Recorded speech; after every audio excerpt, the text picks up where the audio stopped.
Bagi sebagian orang, terutama kalangan rakyat jelata, hidup di Indonesia belakangan ini tidak lagi mudah dan murah.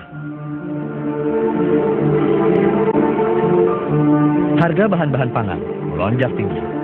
BBM terus naik. Kemiskinan terlihat jelas di depan mata, namun pemberantasan korupsi mandek di tengah jalan.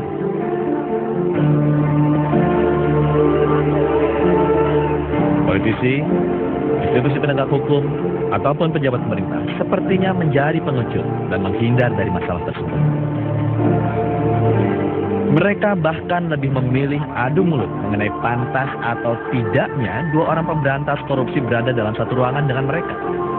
Nah, poinnya apa saudara Golkar? Poinnya apa? Sampaikan saja poinnya apa. Nanti kalau mau nanti. Jangan interupsi. Mohon diarahkan agar anggota pimpinan diarahkan agar anggota itu tidak menyebut sesuatu dan sebagainya.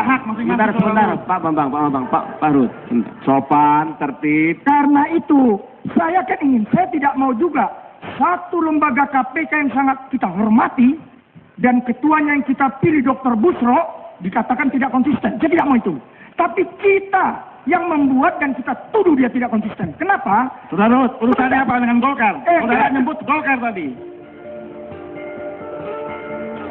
Perilaku buruk anggota dewan yang terhormat ini tidak pelak menuai kecaman sejumlah tokoh masyarakat dan pengamat politik karena DPR dinilai telah inkonsisten dalam memberantas korupsi.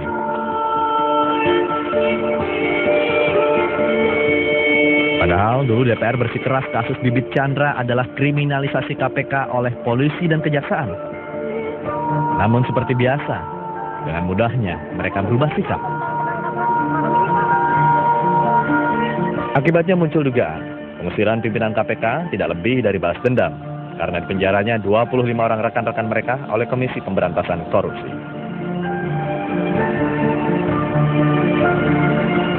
Beberapa ahli hukum sendiri ya, itu mengatakan bahwa ini kelihatannya persoalan balas dendam DPR aja terhadap KPK yang kebetulan kemarin menahan politisi atau mantan anggota DPR. KPK tebang pilih? Bisa jadi, institusi ini terlihat sangat lambat saat mengusut kasus yang sama, namun tidak segera menyeret sang pemberi serta penyalur uang haram ini yang masih bermukim di Singapura. Bahkan KPK juga terlihat gontai dengan kasus senturi dan gayus tambunan yang harus dihadapinya karena membentur pejabat tinggi negara ini.